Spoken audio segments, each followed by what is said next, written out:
come to the book of Exodus this evening and chapter 2, and we're going to come to a story again that you know quite well, but you may not know a lot of the information about the individual that we're going to be talking about. And while Moses is a part of the conversation tonight, it is not Moses that we're going to be spending the majority of our time on. Now, we've been talking over the course of the last few days about the people who mean a lot to us, coaches and mentors who have put time and effort into our lives.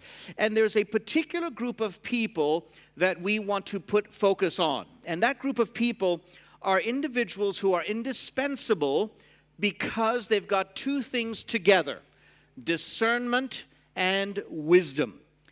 It's important to have discernment, but if you don't have the wisdom to go along with the discernment, then the discernment is of no use whatsoever.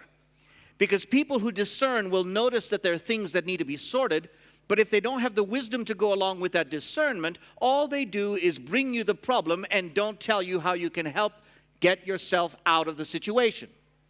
And all of us have had men and women in our lives who have spent time with us, helping us to discern what are the big obstacles in our lives, quite often the sins in our lives, that they're more than willing to point out. But if they're true friends and coaches, they're going to help us also walk through how to maintain our journey and our relationship with Jesus. And if you just take a moment to think about these men and women in your life, I want you to just think of who they are. And then at the end of tonight's program, send them a text, give them a call, send them an email to thank them for what they have done for you and how they've blessed you, so that you are blessing them and affirming them for how God has used them to encourage you and affirm you in your life. So consider who those are. As I was thinking through the list, it's a long list for me. I can start with my mother and my father, Pastor Eddie Johnson and Erna Johnson, who over the years, we've been in situations where we've had AK-47s pointed at our heads, and the first thing they did was pray. I prayed about my candy that was going to get stolen. They prayed for our lives, much, much wiser. And, there's stories like this of your parents who actually have made an impression in your life. Some of us have lived in families where our parents have not made an impression in our lives, or if they have, it's been a very negative impression. And yet other men and women God has placed in your life to take up the slack. Think about who those people are. For me, it's Victor Brown at Southwestern Adventist University. It's Warwick Long, who's at Avondale, and he was a huge influence in my life, along with Pastor Glenn Townend in Western Australia when I was working there for 11 years. But there's one guy in particular that I want to share with you this evening, whose name was Brad Kapma. Now, Brad was a member of the Henderson Church in New Zealand, and Brad was 6'3", quite a large man. He had his wife was 5'4". She was red-haired and full of energy and spunk, and she was always bouncing around the church, whereas Brad was plodding behind and looked a little bit like Eeyore. Just slow and measured and taking his time to decide what was right. We played squash together, both him and myself and Mike Manser, and the three of us joined up a squash club in the center of Henderson, and it cost us $300 a year to play as much squash as we wanted, and we actually became part of the club. And in that club, whenever you won a game, you had to buy a round of drinks for everybody, and if they won, they had to buy you a round of drinks, and we would always have the non-alcoholic drinks, and they would always ask questions of us, and Brad and I would sit next to each other. We had people who were very, very open about their lifestyle and their relationship. One guy had a T-shirt that said porn star on it, and he would always come and see me, and he'd say, "What do you do?" And I'd say, "Well, I'm a pastor." And he says, "What do you think of this?" You have to be very careful what you say. So I said, "Tell me, do you have a girlfriend?" He said he did. And I said, "Introduce me to her." And I started talking to her, and I said, "Well, what do you think of the porn star?" And she said, "Can you help him, Pastor?" It was great being a part of that particular club, and Brad enjoyed being a part of it, and we joined, and we, I made it up to, I think, F1 in the grades. Never got very, very good. The 12-year-olds were beating us always because they had so much energy and so much skill. And Brad had this ability to be able to look at a problem and to see the potential consequences, unintended and intended. And he came up to me one day and he said, Terry, he along with Graham Yor said, Terry, why don't we put together a committee for our church that can look at the ways in which we can do church better? And we thought, all right, this is quite amazing. We had started out with 78 people in that church in Henderson, and we were up to about 130 people attending church every Sabbath, and we were in the process of actually building a church. But it wasn't any kind of a normal church. We actually built a church that was like a Quonset hut. You know those buildings that kind of go like that from World War II? Because it was cheap to build. And we were able to build a building that could sit 500 people or 300 or 200. And we did it back in 2006 for 1.3 million Kiwi dollars, which is like, 100,000 Australian. Not quite. And it was Brad who was at the forefront of the conversations, who was thinking about the unintended consequences of how the rooms were going to be. He was the one who thought about where all of the lines for the audio and the video, where the lights should be, where we should put televisions, should we put Cat 5 in all the buildings, and how were we going to make sure that the building was user-friendly. And then he started thinking about pulling together a group of people who would think about how to make church better. And as we were discussing this over a 6-month period of time, we prayed together. There were 6 of us, prayed together. The board had released us to consider what we could do differently. And we came up with a plan that he reviewed and that we sent to the conference office because it was going to take a change to the church manual. We made a decision that we were going to actually put people into positions of leadership based on the spiritual gifts that they had. And instead of putting them into the position for an entire year like we do with the nominating committee, we would give them 12 weeks in which to decide whether or not that position was where they felt fulfilled. And if they felt fulfilled in that position, they were going to stay in that position for as long as they wished or until the church board decided that they needed to step down. We gave them a budget. And we actually changed the way that we actually did the budget for the church. We made sure that every department had $1,000 that they could spend, and if they needed to spend more than that, they had to come to the church board. And the church board was made up of very few people: 4 elders, the church clerk, the treasurer, and me. That's it, 7 people. And it meant that we could meet as often as we needed, and we met on a bi-weekly basis to talk through the issues that were happening so that we could make decisions that could affect the church quickly. We were nimble. And then what we decided to do so that everybody had an opportunity to speak into the life of the church is that we made the business meeting of the church the most important meeting that we had every 12 weeks. And in that meeting, all of the church members would come, whereas at the moment, most of your churches, when you have business meeting, how many people come? The board. And then the wives or the husbands. So it's not really representational of the church as a whole. But when the church realized that we had a small board meeting, they came to the business meeting because they wanted to have oversight, and they had the oversight on the funding and on all of the aspects of the church. Brad and Graham were the ones who worked through that idea. We took it to the board. The board was hesitant, because it meant that the people who were on the board were going to lose the authority that they were used to. There was no longer going to be a Sabbath school superintendent who was going to be in charge every Sabbath. Now it was going to be a team of people, gifted, who were going to step into the position of leadership. And we worked through this, and we made the decision that we were only going to do it for 18 months. And at the end of the 18 months, we would do a full review and decide whether or not it was working. We got permission from the conference so that we didn't get into any kind of trouble. And then we put it into practice after doing an entire weekend where we brought the entire church leadership team together to talk about how this was going to operate and what kind of autonomy they were going to have and what kind of authority they were going to have. And the moment that we put it into place, we started growing. And we started growing because these 2 men had this idea of, why don't we try and do something that's going to make the church far more efficient? And we went from 130 people attending church to 210. And those of you who know about church growth will know that to get past the 150 member barrier is tough. And to get past the 200 member barrier is even harder, because you have to change the structure of the church to actually make it work as the church grows so rapidly. And within 9 months, we went from 130 to 210. And by the time we had the 18 months over, we were averaging steadily between 215 and 225 every single Sabbath because of the man who had the discernment and because of the man who was willing to lead. So it's important that we know who are men and women of discernment and of wisdom to be able to walk through the valley of the shadow of death, which we call the church board, and figure out how we're going to make sure that the Lord is always putting in front of us a table filled with all of his goodies. Well, there's a scripture that tells us about a man who had that very same ability. Come with me to Exodus chapter 2 and verse 16 to 21. The Bible tells us that Moses was a passionate individual.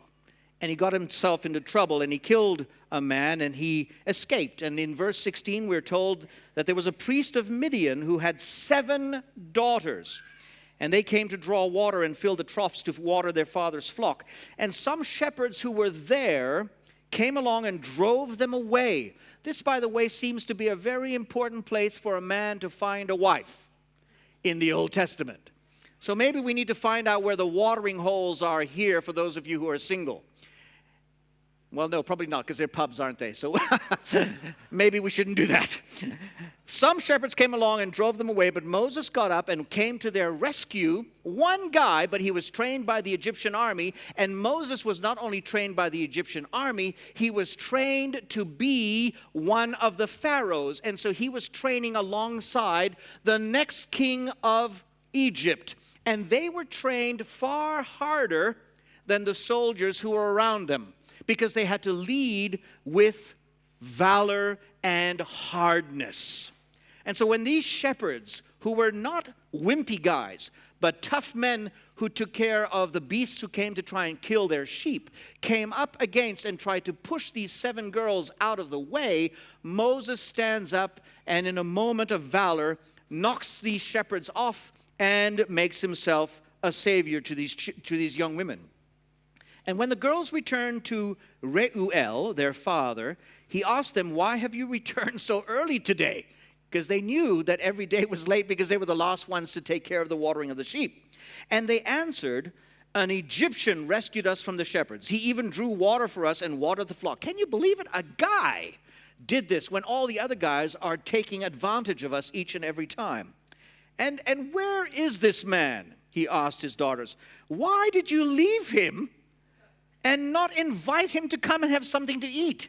Because this father is thinking, at least one of these girls can be married off, and I'll only have to feed 6 more. And they hadn't thought of this. And so he sends them back, and they bring him over, and Moses agreed to stay with the man who gave his daughter Zipporah to him in marriage. And she gave birth to a son and named him Gershom, saying, "I have become an alien in a foreign land." Now, during that long period, the Bible says that the king of Egypt died, and the Israelites groaned in their slavery and cried out, and their cry for help because of their slavery went up to God, and God heard their groaning, and he remembered his covenant with Abraham, with Isaac, and with Jacob, and so God looked on the Israelite and was concerned about it. Chapter 3, verse 1. Now Moses was tending the flock of Jethro. Now hang on a minute. What was his name in chapter 2? Reuel. And all of a sudden, he's now known as Jethro. And this is an interesting part about this man. This man had 7 names recorded in the Old Testament. Not 1 or 2, but 7. And we're only going to focus on 3 of them today as part of our conversation. But here are some facts about this man. First of all, he's a Canaanite shepherd, and he's a priest. And he's actually seen by several different religions as a singularly superior religious person. In Islam, they see this man as a prophet. The Druze religion sees him as their original father, and they celebrate on the 25th of April every single year that they believe he died on the 25th of April. They sing, they dance, they feast as a very special high day for the death of Jethro. Midian, which is where the Kenite people lived, is in the southwest part of Arabia and actually borders the Gulf of Aqaba. And it is a very mountainous, rugged, desertous area. And how many of you have ever seen the film Lawrence of Arabia? All right, all of you who are over 75, well done. The rest of you who have not seen it, you need to see it because it's a wonderful movie. But in particular, you need to see it because it kind of gives you an idea of what the Bible lands looked like at the time. And that movie was shot in the area of Midian. So you have an understanding there. And in Genesis chapter 25, verse 1 and 2, the Bible tells us that Abraham and Keturah had many sons. So Patrick, let's sing it. Where's Patrick? Father Abraham had many sons. But we're not going to do all the nodding and everything like that because Keturah had many sons on her own. And those sons were called a whole bunch of different names. And one of them was called Midian. And Midian was the father of the country of the Midianites. And it is through that relationship that we have this culture. And of course, through Abraham's other son, we have the Israelis or the Hebrews. They're all interconnected. And furthermore, in Scripture, Joseph, the grandson or the great-grandson of Abraham, was sold into slavery to which people? To the Midians, who were his cousins. And so the Midians feature quite regularly in Scripture. And here are some of the names that Jethro had. He had 7, and one of the names that's found in Exodus chapter 6, verse 25, which we won't go to, is Putiel. And Putiel, when he's given that name, he's actually the father-in-law of Aaron's son, who became the high priest later on. So one of his 7 daughters was married to the son of Aaron, just like one of his 7 daughters was married to Aaron's brother Moses. Well, that's one of the 7 names. And then the 3 other names were Reuel, which we saw in Exodus chapter 2, verse 18. And Reuel means, I am a friend of God. We could sing that, Patrick. I am a friend of God. Then in Judges chapter 4, verse 11, and Numbers chapter 10, verse 29, he's known as Hobab. And Hobab means favored and beloved. And then in Exodus chapter 3, verse 1, he's known as Jethro. And Jethro is probably not a name, but a title. And the title goes like this: His Excellency. His Excellency who has a large posterity. Of course, with 7 children, all of whom are girls, clearly he was going to have a large progeny. And so it probably is better to say that Jethro, we start off with by saying His Excellency was a friend of God, favored and beloved. And that's his full name. And so when we say Jethro, really his name is Reuel. And Jethro is like saying pastor or ambassador or mister. Are you with me, church? So the Bible tells us in Numbers that Moses asked Hobab, or Jethro, to actually help him walk through the desert, because he knew the desert very well. He had been hunting through it. He had taken care through it. He knew where the water was. He knew where the shelter was. He knew when to actually hide under the tents and when to walk during the cool of the evening. But Jethro decided that he was not going to do that, and he actually went home to take care of his family instead of helping the people of Israel. And clearly he was a man of discernment and wisdom, because over the 40 years that Moses lived in his community, married to his daughter Zipporah, during that time, Moses grew not only to love Jethro, but to also admire Jethro for the wisdom that he would bring to the conversation and the discernment that he was giving to the conversation as well. Now, before we get into what Jethro has done for us, both good and bad, there are a few other bits to the story that we need to be aware of. When Jethro gives his daughter Zipporah to Moses, Zipporah, whose name means bird or free spirit, was a dark-skinned, beautiful woman that the Bible says she was called a Cushite, And in some sense, there was some racism in that Cushite statement by Moses' brother and sister who didn't like her because she had a lot of authority over Moses, which they believed that they should have. And so they called her the Cushite. But when you read the expression that they use, they don't actually use the Cushite name, which is connected to the son of Noah, Ham, and is part of the Eastern African people. They actually meant a word that's very similar to the Cushites, but means gorgeous, dark-skinned individual. And so Moses is married interracially. And in that interracial marriage, there is something quite special about Zipporah, who is a free spirit.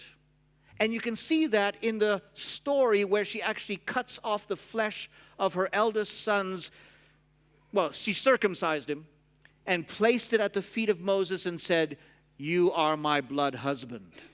And she did that, and we're not sure exactly how to interpret it. Still to this day, we're not sure how to interpret that story, but it shows you that she was clear in understanding what God was demanding, and she thought that she knew how to actually take care of those demands.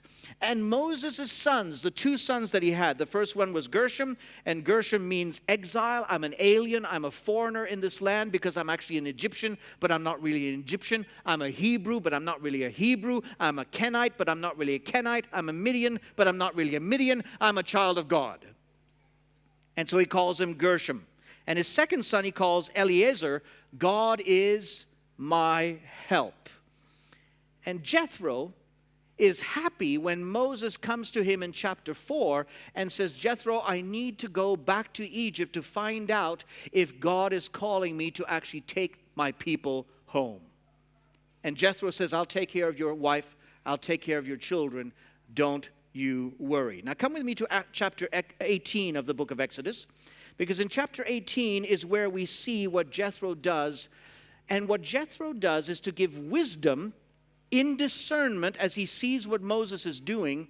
And the wisdom that he gives is wisdom that is still in use today all over the world.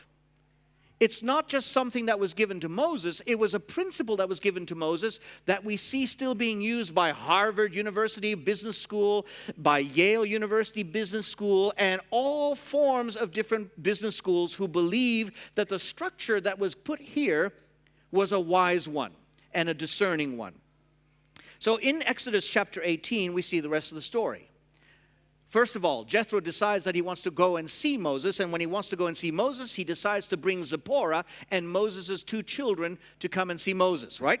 So Jethro, the priest of Midian and father-in-law of Moses, heard of everything that God had done for Moses and for his people Israel, and how the Lord had brought Israel out of Egypt.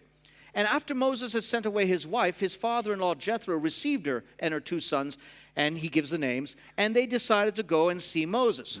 Verse 5, Jethro, Moses' father-in-law, together with Moses, sons and wives, came to him in the desert when he was camped around the mountain of God.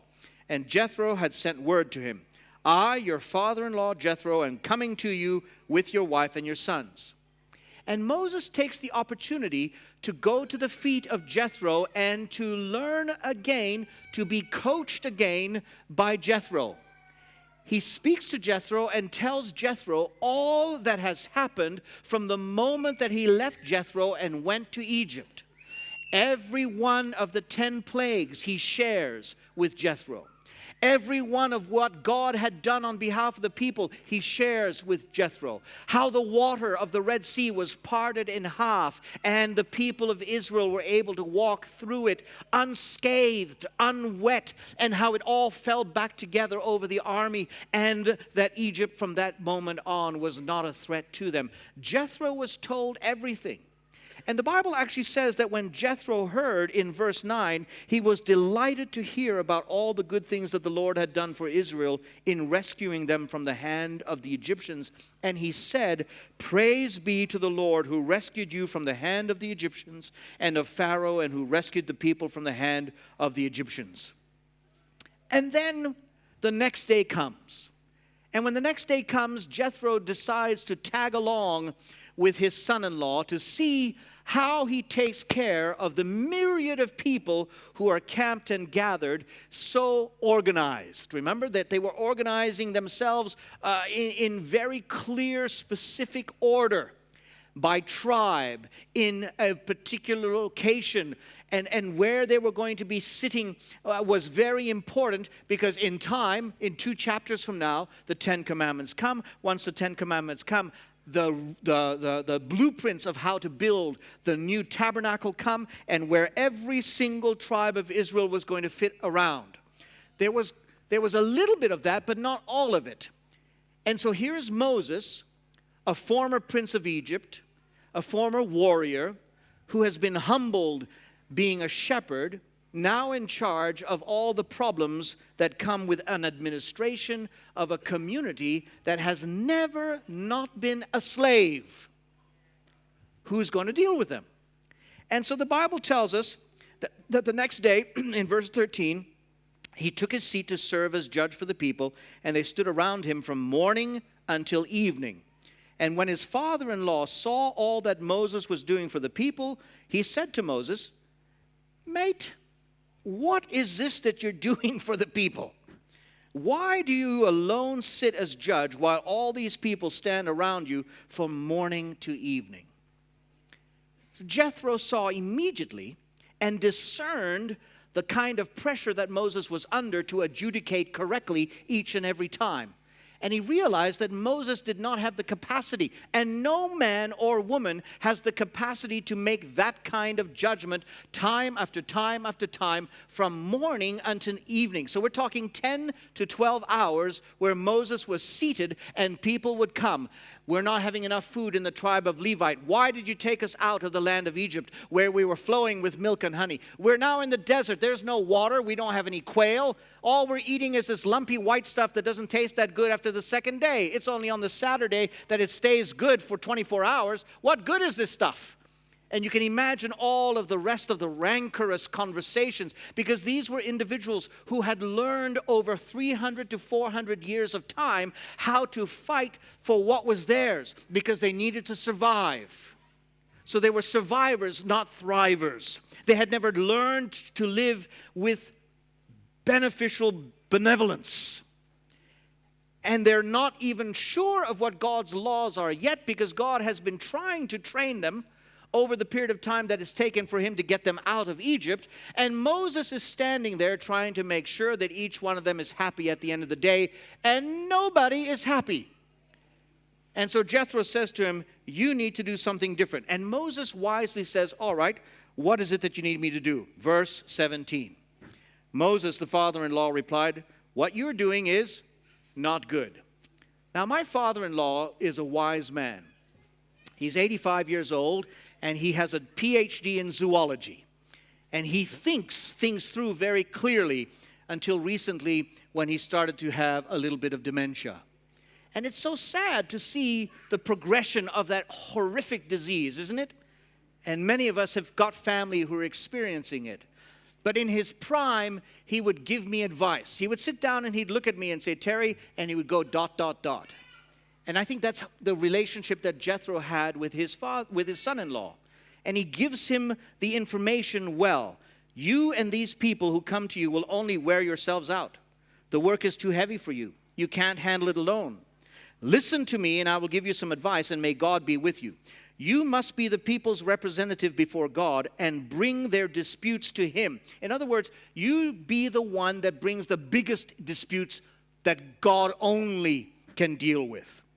But you need to select capable men from all of the people, men who fear God, who are trustworthy, who hate dishonest gain, and appoint them as officials over thousands, hundreds, fifties, and tens.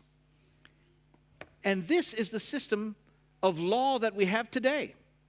This is the system of governance that we actually have today. Even in the Seventh-day Adventist Church, we actually have a system of governance that's very similar to this. The tens would be church. The hundreds would be conference. And what else do we have? Oh, the 50s would be conference. The hundreds would be the union. And the 1,000 would be the general conference, which is what the South Pacific Division is. The South Pacific Division isn't a level of church authority that lives on its own. It's actually a part of the General Conference. So there's only 4 levels in the church in total, but there's really only 3. There's the local church, the conference, and the union, and then the division takes care of the stuff that's happening worldwide. So the very system that we're actually operating under today was put in place by a Midian priest who was a God-fearer and who was sure to discern what the problem was, and in discerning the problem with wisdom actually gave a solution to Moses that made the difference. But the key wasn't just the fact that he had these levels. The key was that he said that you have to pick people with certain qualities. And these qualities are really important when we're thinking about who our elders are, who our deacons and deaconesses are, and who the leaders that we have in church are going to be. And let me just read them again. They have to be capable. So capable is a big word that actually means people who have capacity, who have experience, who have knowledge, and who have wisdom. They are capable people that we can trust, knowing that they're going to be thinking, knowing that they're like the men of Issachar, chiefs who understood the times and knew what to do about them. So when we're putting people into positions of leadership, that's what we've got to be thinking about. The second thing was that they worshiped God and they feared Him. They didn't fear Him in terms of afraid. They feared Him in recognizing the respect that they needed to give to God. And they demonstrated it in their families and in the way in which they worked. And further to that, they were trustworthy. And lastly, they did not ever take false gain. They were transparent with what they did. They weren't like Achan and his family who tried to take clothing from Jericho and gold and hide it under their tent. These were individuals who always declared what their conflict of interest was. And wouldn't it be good if we actually declared our conflicts of interest in board meetings and in business meetings and in conversation? But that's what these leaders did. And when Jethro gave those principles to Moses, it transformed the way that Moses was able to take care of the people of Israel. And it enabled God to actually come in and give the 10 Commandments and then tell Moses what the blueprint was to enable the people of Israel to go from a rabble into an organized unit, so that when people were coming to see the Israelites, they could not believe how well organized, how well disciplined, how the sanitary environment was taken care of, so that all of the excrement was outside of the city, all of the stuff that would cause illness was outside of the town. All because Jethro had actually told Moses what he needed to do. And so Moses had put people into places of leadership who had been developed, who were connected to God. And so as God opened up the vista of new rules and new things and new ideas, the people had the capacity to actually put it into practice. You see how God operates? And when God gives the gift of discernment, and it is actually one of the gifts that we see in the New Testament, that gift is incredibly important to ensuring that we know where we need to go for God's kingdom and salvation to be shared. So Jethro's discernment and wisdom saved Moses' sanity, and he was indispensable to God's plan. And when Moses puts it all into place, he sends Jethro back home, and his wife and children stay. And I want to conclude this evening by telling you a story of a woman who made a massive impact in my family's life.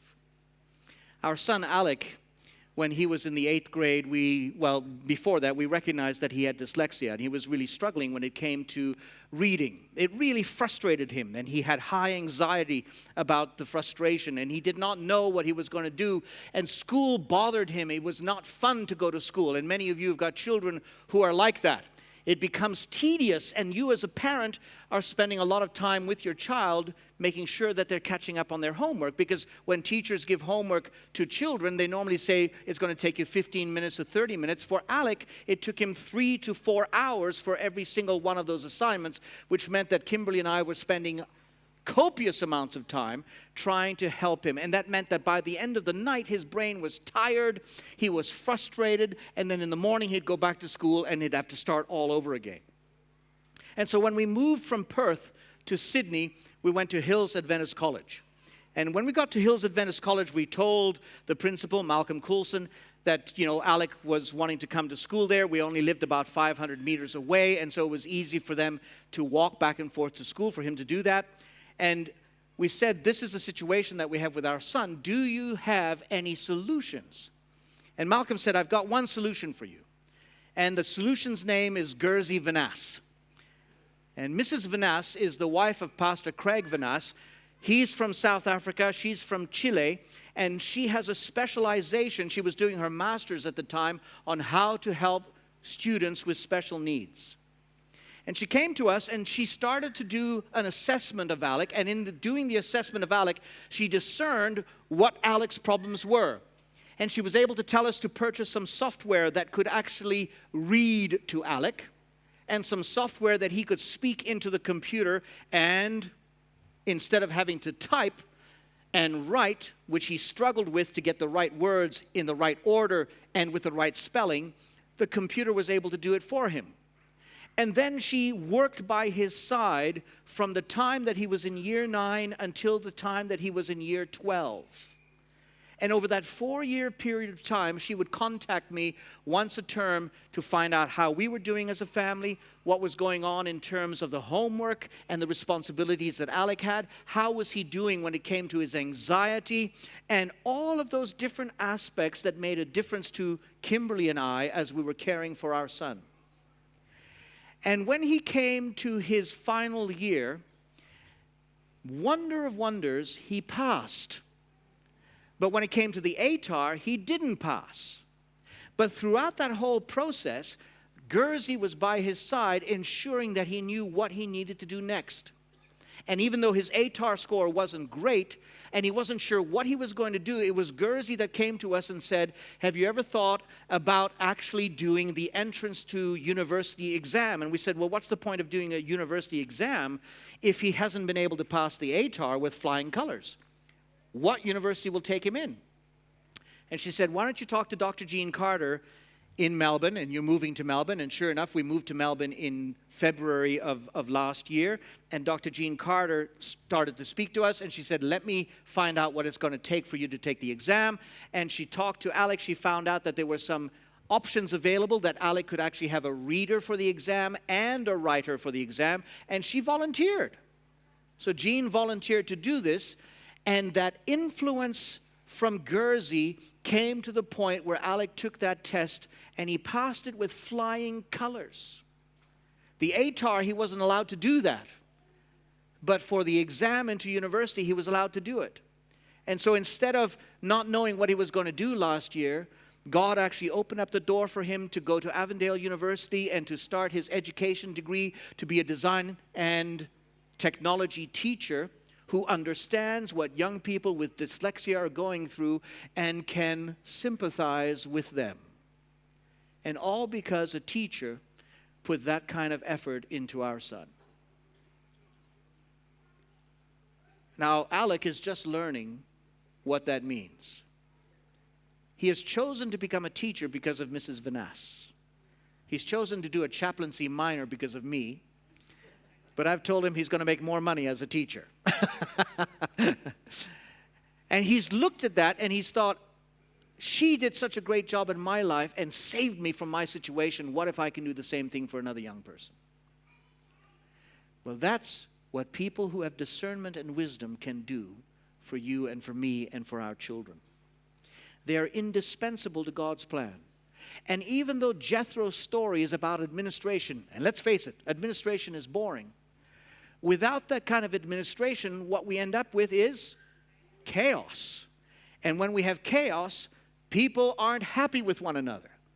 When we have order and we have consistency and trustworthy people in positions of leadership who are connected to God and who are listening to God and know that they've got nothing to offer unless God gives them something to offer, it changes the dynamic. And from that moment on, the people of Israel were able to actually grow and prosper. And their system of justice prospered. And it became something that was supposed to impact all of the communities around it. But unfortunately, because of sin, over time, it degenerated and the same issues came into play. People were put into positions of leadership because they looked good, like Saul, because they were standing head and shoulders over everybody, and they had the visage, the visage of wisdom, but none of the experience to go along with it. None of the understanding and the intellectual capacity to go along with it. And as a result, the people of Israel suffered and suffered more until you come to the book of Judges, and there are new judges that come up, and some of them are actually fantastic because you can see that God has placed his hand of anointing on them. But many of them were even worse than the people of Israel were themselves. And so when we're looking at our church, and we're looking at our conference, and we're looking at our departmental directors, and we're looking at our pastors, and then we're looking at the union and the departmental directors at the union, and we're looking at the general conference, and we're looking at the men and women who are involved in these positions of leadership, we should be asking ourselves the question, are they discerners, and do they have wisdom to ensure that they're picking the chiefs who know the times and know what to do about them? And who are they in your church? I bet that within 5 to 20 seconds, you can tell me who they are in your church. Because they're the quiet ones who often just come up at the right time and the right moment and say, well, what about this? And they bring together the conflicted environment into a resolution that fits the need of the church at that moment and allows the church to have a peaceful environment in which to step forward and make an impact in the community. You need to pray for those men and women.